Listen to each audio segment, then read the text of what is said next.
우리 하나님 말씀 보시겠습니다. 누가복음 7장 18절부터 26절입니다. 제가 성경 봉독은 18절에서부터 26절까지 하고요. 오늘 설교의 내용은 18절에서부터 35절까지 우리가 본문에 있는 내용을 가지고 함께 볼 수 있도록 하겠습니다. 18절에서 26절까지 제가 봉독합니다. 요한의 제자들이 이 모든 일을 그에게 알리니 요한이 그 제자 중 둘을 불러 주께 보내어 이르되 오실 그이가 당신이오니이까 우리가 다른 일을 기다리오리이까 하라 하매 그들이 예수께 나와 이르되 세례 요한이 우리를 보내어 당신께 여쭈어 보라고 하기를 오실 그이가 당신이오니이까 우리가 다른 일을 기다오리이까 하더이다 하니 마침 그때에 예수께서 질병과 고통과 및 악귀 들린 자를 많이 고치시며 또 많은 맹인을 보게 하신지라.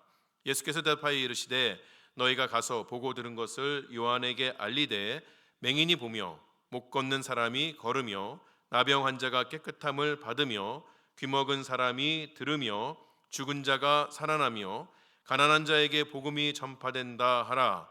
누구든지 나로 말미암아 실족하지 아니하는 자는 복이 있도다 하시니라. 요한이 보낸 자가 떠난 후에 예수께서 무리에게 요한에 대하여 말씀하시되 너희가 무엇을 보려고 광야에 나갔더냐? 바람에 흔들리는 갈대냐? 그러면 너희가 무엇을 보려고 나갔더냐? 부드러운 옷 입은 사람이냐? 보라, 화려한 옷을 입고 사치하게 지내는 자는 왕궁에 있느니라. 그러면 너희가 무엇을 보려고 나갔더냐? 선지자냐?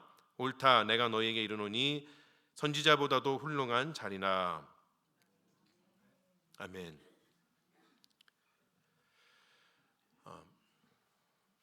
제가 혼자 이제 여행을 할 때의 일이었습니다. 한 3일 동안 운전을 하고 가야 되는 길이어서 혼자 이렇게 길을 가다 보니 가면서 뭐 이것저것 하지요. 찬양을 틀어놓기도 하고 유튜브에 있는 강의를 듣기도 하고 그러다가 졸리면은 가요를 듣기도 하고 그러다가 더 졸리면은 한국 예능 프로그램 틀어놓고 웃기는 얘기 듣기도 하고 막 그러는데 왜 꼭 한국 예능 프로그램에는 먹는 게 그렇게 나오는지 모르겠어요.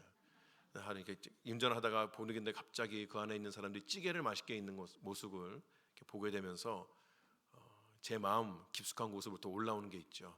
정말 찌개를 먹어야 되는구나. 그래서 그날 머물기로 한 그 장소 저녁을 어떤 한국 음식점이 있는지를 찾아보고 어렵게 하필이면 먹으러 그곳에 갔습니다. 찌개는 여러 종류가 있잖아요. 근데 그날따라 또 하필이면 꼭 김치찌개를 먹어야겠다는 생각이 드는 거예요. 그래서 한국 식당에 들어가서 메뉴판을 딱 봤는데 놀라운 일이 벌어졌습니다. 김치찌개가 없는 것이죠. 얼마가 화가 나는지. 그래서 제가 웬만하면 참으려고 그랬는데 주문 받으러 온 분에게 한마디 했습니다. 어떻게 한국 식당에 김치찌개가 없을 수 있나요? 버럭 화를 냈습니다. 여러분은 이 상황에서 누가 잘못됐다고 생각하시나요? 김치찌개 없는 식당인가요? 아니면은 김치찌개 없다고 투정하는 전가요?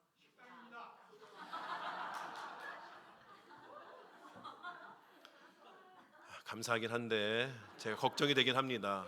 여기 앉아 계신 분들 중에 몇 분은 정말 놀고들 있구나.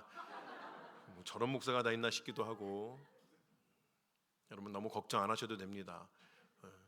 제가 오늘 드린 말씀 요 케이스는 그냥 오늘 설교하려고 하나 만들어낸 겁니다. 제 마음이 그렇게 강팍하지 않습니다. 뭐 김치찌개 없다고 화내고 이런 사람은 아닙니다. 근데 우리가 이 상황 그러한 상황들이 꼭 제가 하나의 그 예를 빗대어서 말씀을 드렸지만 이런 상황들이 우리 가운데서 일어나게끔 되죠. 그렇죠? 누가 어떤 음식을 만들어 왔다. 기대감이 있죠. 그러면 그 기대감을 가지고 음식을 딱 본 순간 그 기대와는 전혀 상관없는 음식이 내 눈앞에 있을 때에 별것도 아닌데 화가 나는 그런 경우도 있고 또 어떤 사람이 모임에 초대를 했습니다. 그 모임에 대해서 잘 알려주지 않았지만 제가 기대하는 바가 있어서 그 모임에 참석을 했죠. 막상 참석을 해보고 보니 제가 기대했던 거와는 전혀 상관없는 그러한 일들이 막 벌어질 때에 속에서 이제 화가 치밀어 오르죠. 내가 또 시간 낭비했구나. 왜 나를 초대한 사람들은 이런 것들을 알려주지 않았을까? 생일날 아침에 눈을 떠서 봤는데 아무것도 없습니다.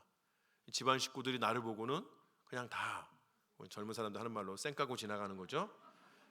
그래도 뭔가가 있겠거니 저녁에 서프라이즈가 있을 거다. 하루 종일 기대를 했는데 저녁 잠잘 때까지 아무것도 없습니다. 잠이 안 오는 것이죠. 잠자고 있는 식구들을 깨워서 한 판을 할까 말까 그런 생각도 들게끔 되는 것이죠. 그래서 우리 속담에 이런 말이 있죠. 떡 줄 사람은 생각도 않는데 김치국보다 마신다. 상대방의 의도와 상관없이 내 멋대로 기대하고 또 그러다가도 실망하고 그러는 상황에 대해서 말하는 겁니다. 근데 이러한 상황이 우리가 신앙생활하는 것에도 있다는 것이죠. 때로 우리는 하나님의 뜻과는 상관없이 우리 멋대로 기대하고 또 하나님의 뜻을 우리의 기대대로 재단하고 그렇게 하면서 하나님이 그렇게 이루어 주시겠거니 하는 그런 마음을 가질 때가 있습니다. 그러다가 하나님께서 내 마음과 상관없이 일을 행하실 때에 실망해서 넘어지는 거죠. 그리고 하나님 앞에 화를 내기도 하고 때로는 하나님 앞에 저주를 하기도 합니다. 그래서 오늘 본문에서 예수님께서 무리들에게 3번이나 물으신 그 질문이 상당히 중요한 것이죠. 너희는 무엇을 보려고 나왔더냐? 여러분은 오늘 무엇을 보려고 이곳에 오셨습니까? 여러분은 오늘 이곳에 무엇을 들으려고 오셨는가요? 여러분이 가지고 나온 기대와 바람이 정당한 것인가? 또 여러분이 가지고 나온 그 기대와 바람은 여러분의 삶을 더 행복하게 만들 수 있을까? 이런 질문들을 가지고 오늘 본문을 함께 볼 수 있도록 하겠습니다. 지난주에 저희가 그 과부의 그 아들을 살리신 예수님의 이야기에 대해서 함께 나누었는데 그 지난주에 보았던 그 본문의 마지막이 이렇게 끝납니다. 17절에 예수께 대한 이 소문이 온 유대와 사방에 두루 퍼지니라 이렇게 끝이 납니다. 이 소문이란 여러 가지가 있지만 특별히 우리가 좁게 이야기를 하게 되면 7장의 앞부분에 나온 2가지 예수님께서 하신 그 사역에 대해서 이야기하는 것이죠. 백부장의 종을 고치신 것 그리고 과부의 아들을 살리신 것 이 2가지를 중심으로 이야기하지만 그러나 사람들이 퍼뜨린 그런 예수님에 대한 소문은 그 2가지만 국한돼서 말씀하신 것은 아니었을 것입니다. 그리고 이런 소문은 지금 헤롯 안디바 왕의 미움을 사서 그의 궁에 갇혀 있는 세례 요한에게도 그 귀에도 들어가게 되는 것이죠. 요한의 제자들은 그 예수님에 대한 소문을 가져다가 세례 요한에게 알려주게 됩니다. 예수님이란 분이 이렇게 하셨어요, 저렇게 하셨어요. 이야기들을 많이 해주게 되는 것이죠. 그런 이야기를 듣고 있던 요한의 마음은 좀 복잡해졌습니다. 예수님의 사역을 볼 때 그가 분명히 다른 사람과는 특별한 존재라는 것을 믿어 의심치 않았습니다. 그럼에도 불구하고 지금 예수님께서 하고 계시는 사역의 모습이 유대인들이 가져왔던 또 기대했던 그러한 메시아의 모습과는 조금 거리감이 있다는 것을 알았던 것이죠. 그 당시에 유대인들이 기대하고 있던 소위 메시아의 대망이라는 것들이 있습니다.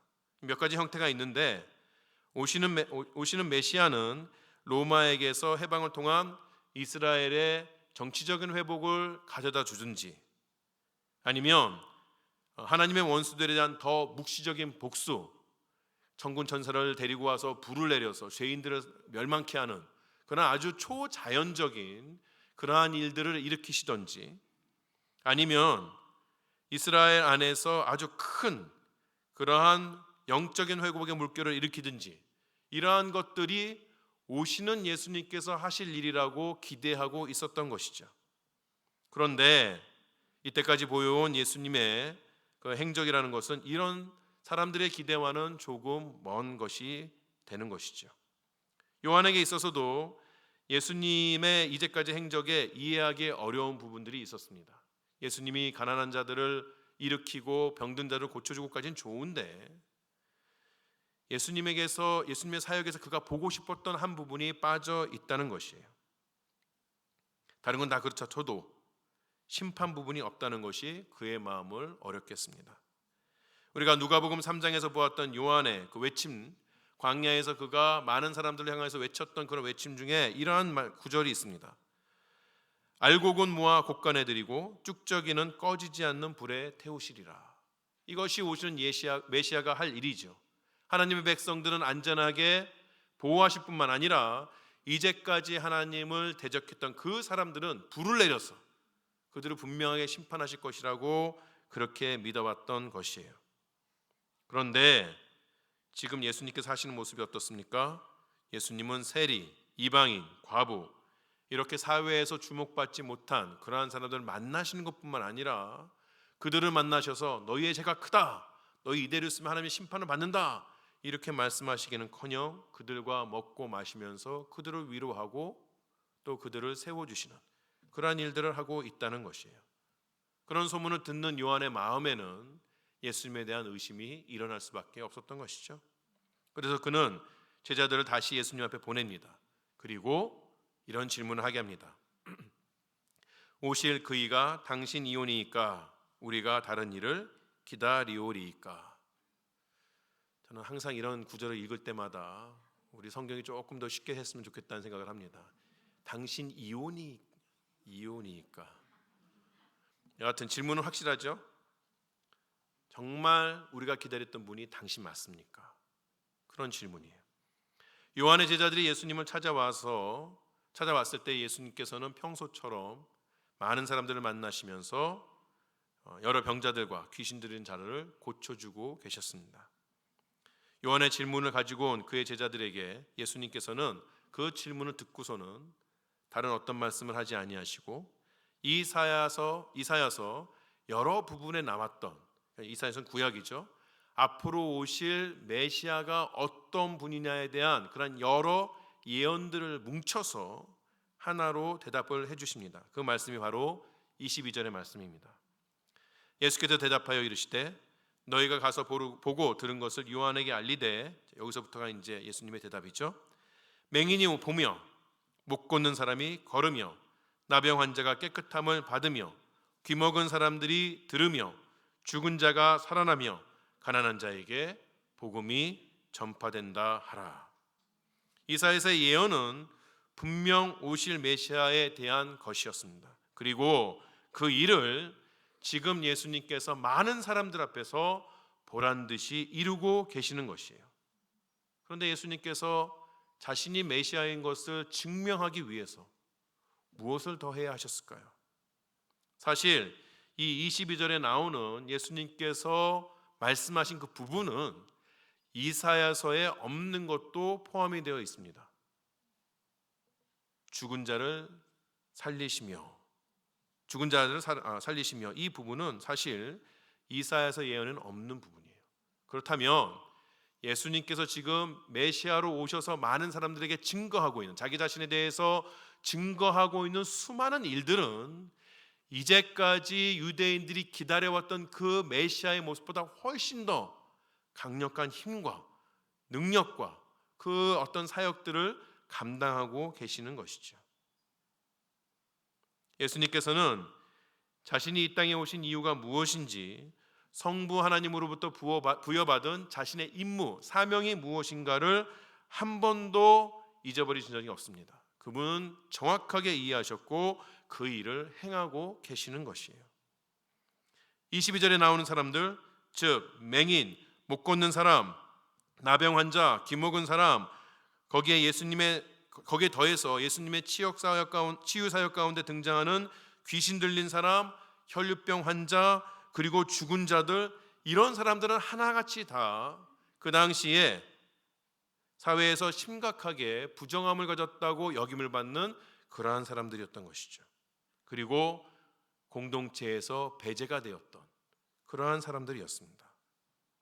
예수님께서는 이들을 정결케 하시고 고치시면서 하나님의 공동체로 다시 불러 모으고 계신 것들이에요. 죄인들과 부정한 자들, 그리고 죽을 수밖에 없는 이들을 고치셔서 하나님 앞에 서게 하시는 것이죠. 그리고 그들이 하나님 앞에 서서 그분의 은혜를 받을 수 있도록 모든 상황들을 만들어 주시는 것, 그 일을 함에 있어서 예수님은 주저하지 않으셨고 다른 사람들의 시선이나 기대가 어떤 것이든 상관하지 않으셨습니다. 묵묵히 자기의 길을 걸어가셨던 것이에요. 예수님은 지금 사람들의 기대와는 다른 모습일지 모릅니다. 사람들은 계속해서 예수님에 대해서 궁금해했어요. 하지만 단 한순간도 하나님의 기대에 대해서 어긋나신 적은 없었던 것이에요. 예수님은 요한의 제자들에게 한마디 더 하십니다. 23절에 이렇게 말씀하시죠. 누구든지 나로 말미암아 실족하지 아니하는 자는 복이 있도다 하시니라. 예수님께서 요한에게 주시는 말씀입니다.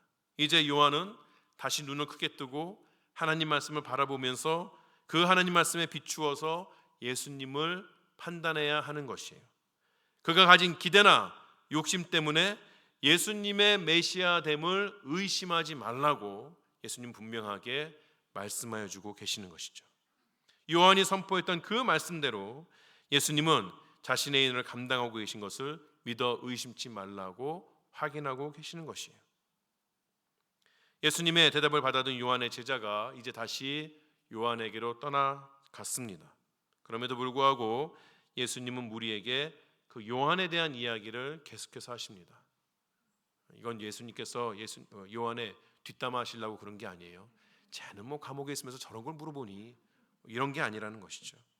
지금 요한이 그의 제자들을 보내면서 예수님에게 물어봤던 그 질문은 실제로 지금 예수님을 바라보는, 또 예수님의 소문을 듣고 있는 수많은 사람들에게 그들이 가지고 있는 그러한 질문이었기 때문에 예수님은 거기에 설명을 더하고 계시는 것입니다.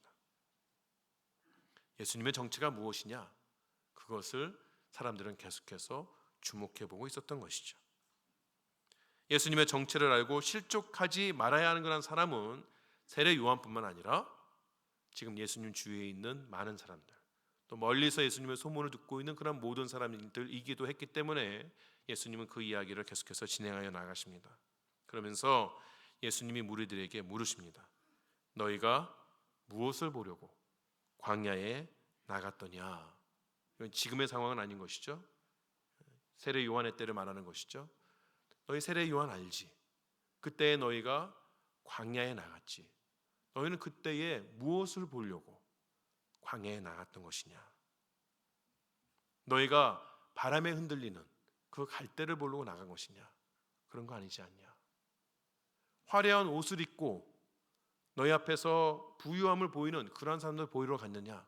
그런 광야 말고 왕궁으로 갔어야지. 너희가 그런 것도 아니지 않니? 너희는 무엇을 보려고 광야에 나갔느냐? 사람들이 왜 광야에 나갔나요? 선지자를 보러 간 것입니다. 하나님의 말씀을 들고 광야에서 외치는 그 선지자를 보기 위하여서 이 사람들도 광야로 나갔던 것이죠. 광야에 있던 선지자는 어떤 선지자입니까? 27절 말씀입니다. 기록된 바 보라, 내가 내 사자를 내 앞에 보내노니 그가 내 앞에서 내 길을 준비하리라 한 것이 이 사람에 대한 말씀이라. 예수님께서 그렇게 말씀하여 주시는 것이에요. 이 27절의 말씀은 예수님께서 요한에 대해서 말씀하신 것인데, 출애굽기 23장 20절과 말라기 3장 1절을 합쳐서 요한에 대해서 소개하고 있는 그러한 이야기입니다. 두 구절을 볼까요? 먼저 출애굽기 23장 20절을 보겠습니다. 내가 사자를 내 앞에 보내어 길에서 너를 보호하여 너를 내가 예비한 곳에 이르게 하리니, 이렇게 되어 있습니다. 여기서 사자가 하는 일은 무엇이죠? 이스라엘이 하나님께서 예비한 곳으로 안전하게 갈 수 있도록 그 모든 상황들을 만드는 것, 그것이 하나님의 사자가 해야 하는 일이었어요. 말라기서 3장 1절 보겠습니다. 만군의 여호와가 이르노라, 보라, 내가 내 사자를 보내리니 그가 내 앞에서 길을 준비할 것이요 또 너희가 구하는 바 주가 갑자기 그의 성전에 임하시리니 곧 너희가 사모하는 바 언약의 사자가 임하실 것이라. 이때에 하나님의 사자가 하는 일이 무엇입니까? 앞으로 오실 그 하나님의 길을 준비하는 것이에요. 그렇다면 지금 요한이 하나님으로부터 부여받은 사명이 무엇인가요? 첫 번째는 이스라엘이 하나님께서 보내신 자, 그 사람이 앞에 갈 수 있도록 그 환경을 만들어주는 것이며, 두 번째는 오실 메시아를 위하여서 길을 예비하는 것, 그것이 세례 요한이 하나님 앞에서 받은 사명이었고, 그리고 세례 요한은 그 사명을 충성되게 감당했습니다. 예수님께서는 이런 요한을 선지자보다 더 훌륭한 선지자다, 여자가 낳은 자 중에서 가장 큰 자다라고 그렇게 이야기합니다. 세상에서 태어나가지고 예수님한테 이런 말을 들을 수 있다면 얼마나 영예로울까요? 그렇죠? 얼마나 귀한 그러한 이야기입니까? 하지만 세례 요한이 예수님으로부터 이런 평가를 받은 것은 사실 세례 요한이 하나님께서 주신 그 사명을 잘 감당해서 그런 것은 아닙니다. 세례 요한이 그래도 하나님 말씀대로 잘했는데요.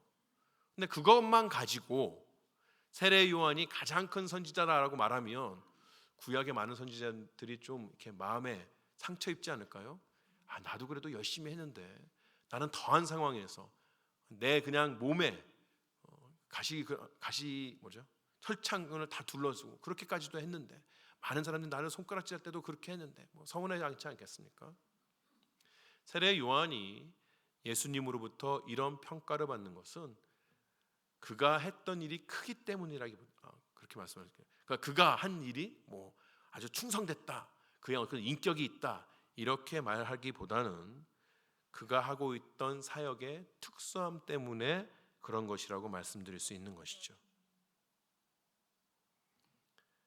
그의 공로가 아니라 메시아가 오는 바로 그 앞에서 그의 길을 준비하는 사람이었기 때문에 예수님께서는 그를 가장 큰 선지자라고 그렇게 평가해 주시는 겁니다.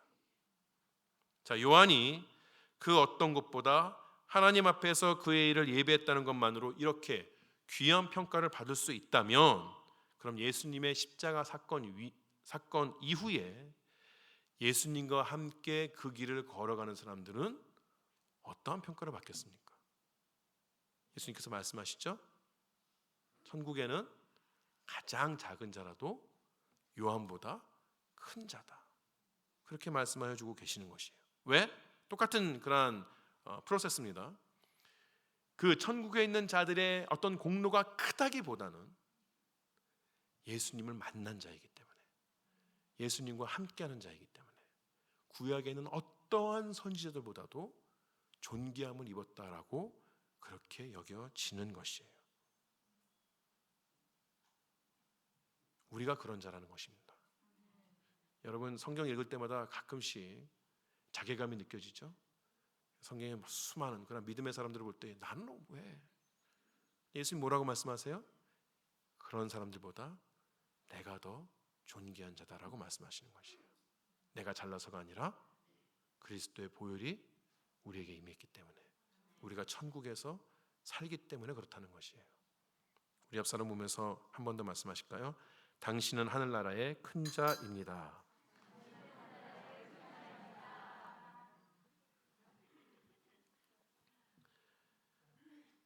이렇게 요한이 마지막 때에 오실 메시아를 준비했던 선지자라면, 그 요한의 세례로 사역을 시작한 그 예수님은 메시아가 아니면 도대체 누구겠습니까?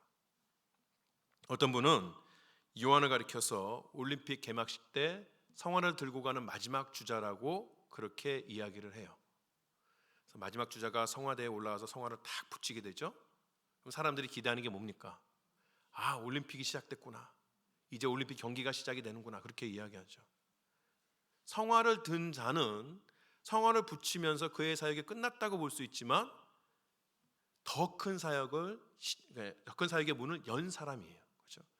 요한이 오시는 메시아 앞에서 그의 길을 예비하였다면 사람들은 무엇을 기대해야 됩니까?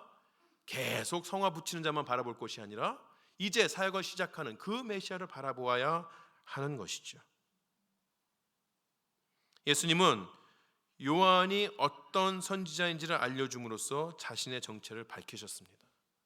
요한이 성화의 그 마지막 봉송하는 마지막 주자라는 것을 알려주심으로써 그가 연 사역의 주인공이 자신이라는 것을 분명하게 말씀해 줬던 것이죠. 그는 이 땅에 오신 하나님의 백성들이 그렇게도 기다려온 메시아였다는 것을 주저하지 아니하시고 분명하게 말씀하십니다. 하지만 막상 주의 길을 예비하는 선지자의 외침에, 그리고 그리스도의 가르침과 이적에 모든 사람들이 마땅한 반응을 보였던 것은 아니었습니다. 특별히 오늘 본문의 그 말씀을 따르자면 바리새인들과 율법 교사들은 더욱 그랬던 것이죠. 왜 그랬을까요? 왜 그들이 기다려왔던 메시아가 자신들의 눈앞에 있음에도 불구하고, 왜 그들은 광야에서 외치는 그 세례 요한을 만났음에도 불구하고 그 세례 요한의 세례를 받지도 않았으며 예수님 앞에 나아오지도 않는, 왜 그러고 있을까요? 요한도 예수님도 자신의 기대대로 움직이지 않았기 때문에 그랬던 것입니다. 지금은 예수님 앞에서 말씀을 듣고 예수님께서 이적을 베푸실 때 예수님 앞에 환호하고 그의 가르침에 눈물을 흘리고 하는 그 사람들도, 그 무리들도 예수님께서 마지막으로 법정에 서셨을 때에 그를 못 박으라고 그렇게 외쳤어요. 왜? 예수님 그동안 그렇게 많은 것을 하셨음에도 불구하고 마지막 그 순간에 자신들의 작은 기대를 예수님이 채워주지 않았기 때문에, 예수님 필요 없다, 못 박으라, 그렇게 말하는 것이죠.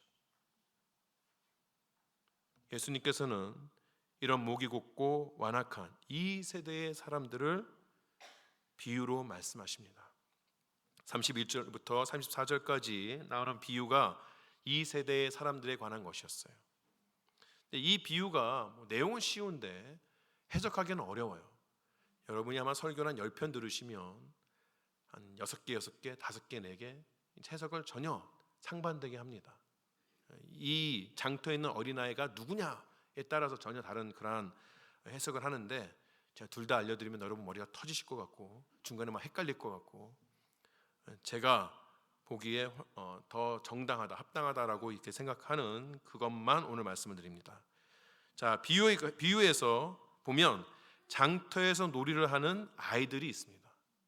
이 아이들은 자신 마음 드는 대로 때로는 피리를 불기도 하고요, 때로는 곡을 하기도 합니다.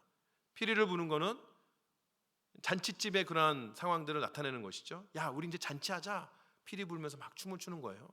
하다가 지치면, 재미없으면, 야, 그럼 이번에 우리 장례하는 거 해볼까? 막 갑자기 곡을 하는 거예요. 그러한 장터의 아이들이 있습니다. 이 예수님의 비유에서 이 장터의 아이들은 바리새인들과 율법학자를 나타내는 것이죠. 그런데 이 아이들의 놀이에 동참하지 않는 그러한 이들이 또 있어요. 피리를 불어도, 놀이를 하는 그 아이들이 피리를 불어도 춤을 추지 않아요. 놀이를 하는 그 아이들이 곡을 해도 옆에서 같이 우는 신용도 하지 않아요. 그런 사람들이 있는데 이들이 바로 요한과 예수님입니다. 요한은 피리를 불 때에 춤을 추지 않았어요. 요한은 이들, 지금 장터에 있는 아이들, 그리고 바리새인 율법학자들, 이런 사람들이 보기에는 너무나도 금욕적인 사람이었던 것이죠. 그래서 이들에게 있어서 요한은 회개하라고, 지금 한참 잔치가 벌어지고 있는데 사람 다 기분 좋은데 갑자기 회개하라고, 너희는 지옥불에 갈 거라고 그렇게 외치는 무례한, 그래서 거칠게 흥을 깨는 그러한 사람들이었던 것이죠. 그래서 이들은 요한을 뭐라 얘기합니까? 귀신 들렸다라고 이야기합니다. 야, 잔치면 다 즐거워야지 갑자기 나타나가지고 회개하라, 이상한 애야, 귀신 들렸나 봐, 이렇게 말한다는 것이에요. 예수님도 놀이에 동참하지 않습니다. 곡을 해도 함께 우시지 않아요. 예수님은 요한에 비해서 너무 자유분방한 것이죠. 그는 심지어 세리와 죄인들과 함께 먹고 마시고 합니다. 아니, 지금 곡을 해야 할 시간에 우리가 마음을 단단히 해서 하나님 앞에 정결한 문으로 나가야 되는데 쟤는 왜 갑자기 죄인들 찾아가고 그러니? 그래서 결국 이들은 예수님은 뭐라고 이야기합니까? 저 인간은 먹기를 탐하는 알코올 중독자야. 술만 있으면, 먹을 것만 있으면 가가지고 아무 데나 앉는 사람이야. 그렇게 말하고 있다는 것이에요. 이들이 지금 세례 요한이나 예수님을 판단할 때 기준이 무엇입니까? 그 기준은 자기 자신들이 가지고 있는 생각과 기대입니다. 그들에게 하나님의 뜻은 중요하지 않아요. 그들은 자신들이 만들어 놓은 책에 생각들을 사람들한테 강요하면서 그런 그들의 기대에 어긋나는 사람들을 서슴없이 비난합니다. 비난의 대상이 위대한 선지자이든 오랫동안 기다려왔던 메시다이든 그들은 상관하지 않아요. 그들의 기대에 맞춰주는 것만 기대하는 것이죠. 이들은 도대체 무엇을 보러 광야에 나왔을까요? 이들은 도대체 무엇을 듣기 위해서 예수님을 찾아온 것일까요? 그들은 그저 자기 자신들이 보고 싶은 것을 보고 듣고 싶은 것을 듣기 위해서 그 자리에 나왔을 뿐이며 그 자신의 마음이 충족되지 않을 때에 서슴없이 떠났던 그러한 사람들입니다. 이러한 율법학자들과 바리새인들의 모습에서 우리는 그다지 낯설지 않아요. 이 시대의 복음이라는 것은 사람들로부터 끊임없이 공격을 받고 있습니다. 사람들은 복음을 있는 그대로 살펴보려고 하지 않습니다. 자신의 그런 생각들을 내려놓고 저 기독교인들이 전하는 복음이 무엇인가 살펴보자, 그렇게 이야기하지 않습니다. 교회가 복음을 선포할 때에 그들은 그들의 생각하는 대로 그 복음을 바꾸려고 하는 것이죠. 시대가 바뀌었어요. 사람들이 변했어요. 그러니 이제는 복음도 바뀌어야 돼요. 그렇게 계속해서 이야기하고 있는 것이에요. 이러한 반응이 교회 밖에만 있는 것일까요? 교회 안에도 얼마든지 있습니다. 사람들은 예배당에 앉아서 설교를 들을 때도 자신의 고집이나 기대를 버리지 않아요. 여러분, 가시나무라는 노래가 있죠? 가시나무를 부른 사람이 누구입니까? 조성모 그러면 조금 젊으신 분이고, 시인과 촌장 그럼 좀 오래되신 분이고, 아예 모르시면 그냥 모르시는 거고. 이 가시나무라는 그러한 가사에 이런 게 있습니다. 내 속엔 내가 너무도 많아 당신의 쉴 곳이 없네. 이 가사는 하덕규라는 분이 지었어요. 자신의 신앙의 고백입니다. 물론 일반 가요로 냈지만 내 속엔 내가 너무도 많아서 당신의 쉴 곳 없네. 당신 누구겠습니까? 그러면 예수님이겠죠. 세상 사람들은 연인을 생각하게 될 수 있지만 원래 가사는 그런 겁니다. 근데 이렇게 지금 앉아 있다는 것이에요. 이 가사처럼 이 세대의 사람들은 자신의 마음속에 자신의 생각을 가득 채워놓고 그리고 나서 하나님 앞에 나오는 것이에요. 그러니 하나님 아무리 말씀하셔도 마음에 불평이 가득합니다. 하나님에 대한 불평, 교회에 대한 불평, 내 옆에 앉아있는 사람에 대한 불평, 점심 식사에 대한 불평, 비 와서 불평, 햇볕이 쨍쨍 쬐서 불평. 왜 하나님은 이렇게 안 해주시는지, 왜 하나님은 기도 많이 하는데도 날 그렇게 기다리게 하시는지, 왜 하나님은 이런 일이 일어날 걸 나한테 미리 말씀 안 해주시는지, 왜 하나님은 내가 피리를 불 때 함께 춤을 춰주지 아니하시고, 왜 하나님은 내가 고굴할 때에 함께 울어주지 않는지, 그것이 이해가 되지 않는 것이죠. 그것이 불평거리가 되는 것이죠. 여러분, 이런 말 듣다 보면 한숨이 나오지 않습니까? 이런 완고하고 목이 곧은 소위 이 세대의 사람들을 보는 예수님의 마음은 어땠을까요? 예수님은 비유를 마치시면서 이렇게 말씀하십니다. 지혜는 자기의 모든 자녀로 인하여 옳다함을 얻느니라. 여기서 지혜는 하나님을 말합니다. 하나님의 뜻이 어떻게 이 땅 가운데 진리로 드러나게 될까요? 하나님의 자녀들이 하나님의 뜻을 있는 그대로 받아들이고 행할 때에 하나님이 하나님으로 드러나는 것입니다. 우리를 광야에서 만나시는 하나님께서 원하시는 게 그런 것이죠. 하나님의 행하심을 있는 그대로 보기를 원하시는 것이에요. 하나님께서 들으라 하는 그 말씀을 그대로 듣기를 원하시는 것이죠. 그리고 그대로 행하기를 원하시는 것이죠. 하나님을 내 생각대로 재단하려고 하지 아니하고 하나님의 뜻대로 나를 재단하기 위해서 나오는 것을 원하시는 것이죠.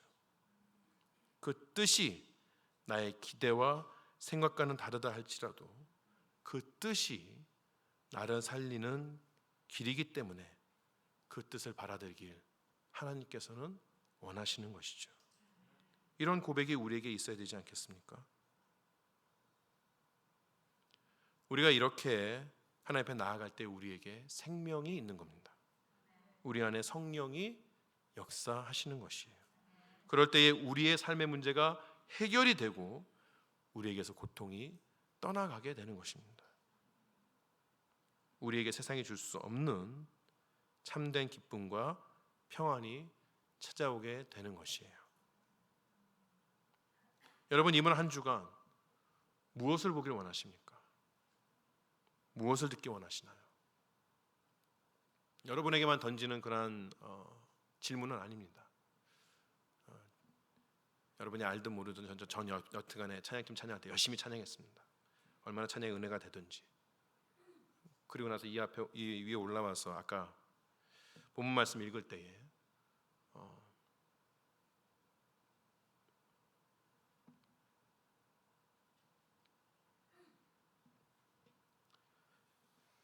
주책이네요. 무엇을 위해서 사는가? 무엇을 보길 원할까? 하나님 주시는 그 말씀대로 듣고 순종하는 그 마음보다는 내가 듣고 싶어하는 그 마음, 그 말씀, 그러한 소리, 그러한 이야기를 들으려고 이 자리에 나오는 것은 아닌가? 하나님, 나에게 은혜를 주시옵소서가 도대체 무슨 말인가?